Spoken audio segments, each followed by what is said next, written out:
It's not about the money. Probably one of the biggest lies I've heard. Think about it. When you go to the store and try to buy nice clothes, right? It's all about the money, right? When you go and try to, have a nice haircut, try to look nice, try to look good, it's all about the money. When you go out and try to network, try to meet new people in your business, right? End goal is still to make more money. When you go and apply for nice university, try to get a nice degree, it's all about the money. When you go out and try to get a nice girlfriend or wife, at the end of the day, it's all about the money. Think about everyone who starts the business for the first time, they all do the same thing. They think that everyone could be their client, they want to reach everyone, they want to sell to everyone, and they want to sell cheap, right? Why the mindset of every new business owner is the same? Why 90% of these people fail? Do you know that every single day, 2,500 different businesses file for bankruptcy in the United States? And another 2,000 are started. Before the virus situation, every single year they had over 900,000 businesses simply file for bankruptcy. And in 2025, majority of the businesses which were closing were retail locations. And the number jumped from 2,500 a day to 15,000 a day. This is why selling cheap, and this is why doing business is noob as a brand new business owner. Following the old way of doing business, it's usually not gonna get you successful. It will not differentiate your business or your product. Selling cheap creates this idea that everyone could be your client. But if everyone is your client, you don't really have the actual clientele profile. You want to know exactly niche down who is your client, how much money they're making, where they're living, what kind of brands they're wearing, right? It's like you trying to sell a person who is buying Loro Piana a Zara jacket. Do you understand how ridiculous this will look like? The person will not going to be even interested. Or you're trying to sell a person who only drives a European cars, Mercedes, BMW, Audis. You try to sell this person, let's say, a Honda Civic or Subaru, right? It's simply not gonna get the deal done. This is why you wanna niche down the profile of your clients. Reverse engineering. You're not starting from the business, product or service, or starting with the clients. Who you can actually serve the best, who you know the best. Let's say I work on Wall Street for 6 years. I know Wall Street communities, people, employees, different levels, hierarchy. I know exactly who is wearing what, representing what kind of jewelries, what kind of rings, what kind of watches, what kind of suits. I know absolutely everything, what kind of shoes.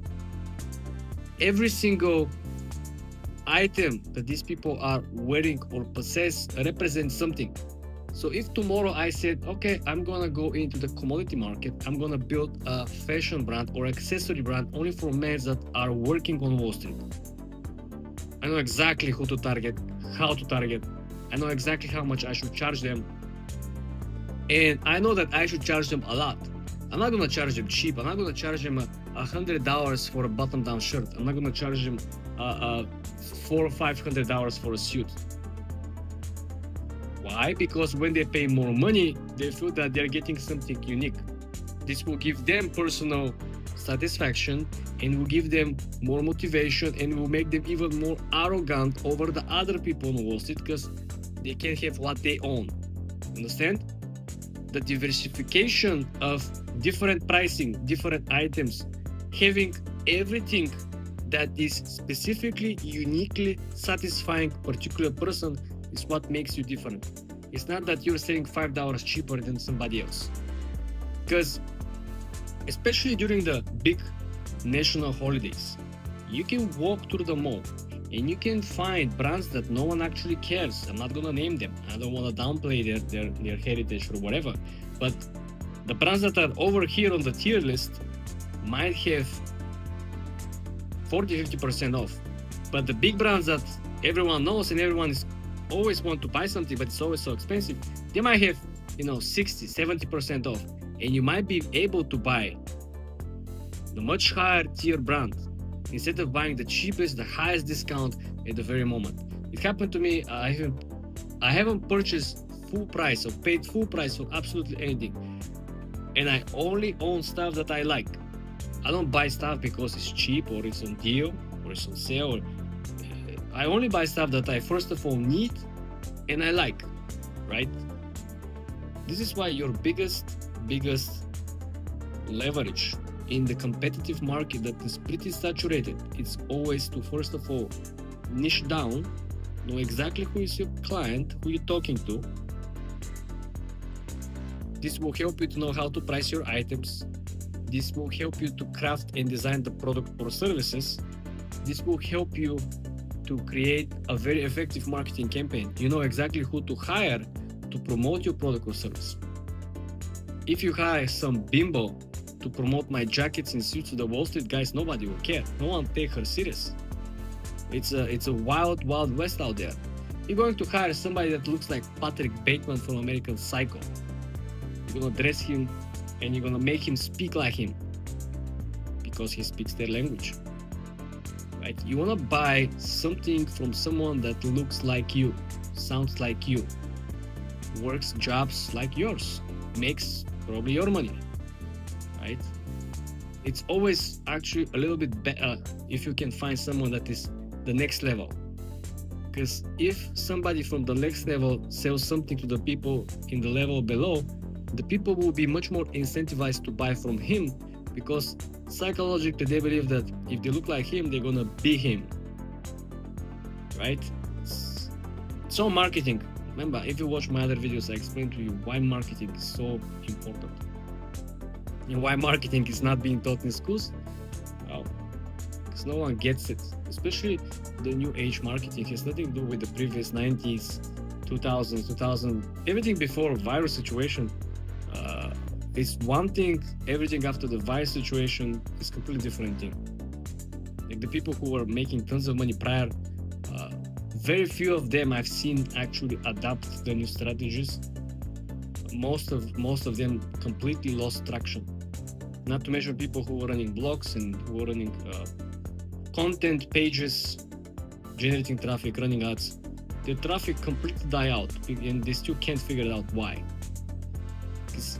It is very hard when you make passive income for 10-12 years just from AdSense, right? Completely search-based traffic. At some point your search-based traffic goes to zero and you have to figure it out what's changed for the last 12 years.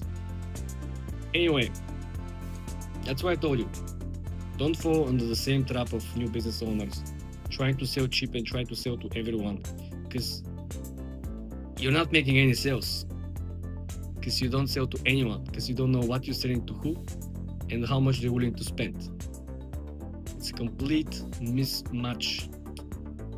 It's like you're throwing darts at the board. Right? Remember what Gordon Gekko said? He's not throwing darts at the board. He's betting on sure things. And sure things in business and life are rare, but you can make them to the 98th percentile sure by calculating, managing, extracting and analyzing data and going very close to the actual inflection point. The main concept is that 1 + 1 will make 2, which will help you build a generational wealth and help your family to help you back to build the empire. So it's all about money. Every time when I see someone who is trying to convince me on something, who's trying to sell me directly or indirectly on something, on his idea, product or service, and when he's using the leverage, it's not about the money, G. This is the biggest bullshit matter, the biggest red flag that I could see. Because everything is done because of the existence or the exchange of money.